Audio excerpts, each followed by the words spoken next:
மிகப்பெரிய எதிர்பார்ப்போட கிராண்டா தொடங்கியிருக்கக்கூடிய பிக் பாஸ் சீசன் 8ஓட 8வது கண்டஸ்டன்டா கானா பாடகர் ஜெஃப்ரி உள்ள போயிருக்காரு. ஆக்சுவலா இவரை நிறைய பேருக்கு தெரிய வாய்ப்பில்லை. ஏன்னா இவர் ஒரு மீடியா ஃபேஸ் கிடையாது. இவரோட ஒரிஜினல் பேர் என்னதான் ஜெஃப்ரியா இருந்தாலும் இவருடைய டிங்குன்ற பேர் தான் பலருக்கும் பரிச்சயமான ஒண்ணா இருக்கு.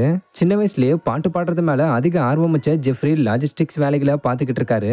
அங்க வேலை பாத்துக்கிட்டு இருக்கும் போதே கானா சாங்ஸையும் பாடிக்கிட்டு வந்திருக்காரு.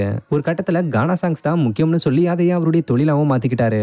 பட் இவர் கானா சாங்ஸ் கத்துக்கிறதுக்காகவும் மியூசிக் கத்துக்கிறதுக்காகவும் தனியா கிளாஸ்னு சொல்லி எதுவுமே போகல. சும்மா மெலடி சாங்ஸ் பாடுறது மூலமா தான் ஜெஃப்ரி தன்னுடைய இசை பயணத்தை தொடங்கியிருக்காரு. அதுக்கப்புறமா அவங்க அம்மாவோட உதவியால கொஞ்சம் கொஞ்சமா தெரிஞ்சுக்க ஆரம்பிச்சு கானா சாங்ஸை ஃப்ரெண்ட்ஸ் கூட சேர்ந்து பாட ஆரம்பிச்சு தன்னுடைய முழு நேர வேலையாவே கானாவை மாத்திருக்காரு. இதை தொடர்ந்து இப்ப பிக் பாஸ் சீசன் 8 ஒரு கண்டஸ்டன்டா வந்திருக்காரு. முக்கியமா தன் வீட்டோட வறுமையை மாத்துறதுக்காக தான் பிக் பாஸ்குள்ள வந்திருக்கிறதா இவர் சொல்லியிருக்காரு. சோ கானா பாடகர் ஜெஃப்ரி எவ்வளவு நாள் நீடிக்க போறாருன்றத வெயிட் பண்ணி பார்ப்போம்.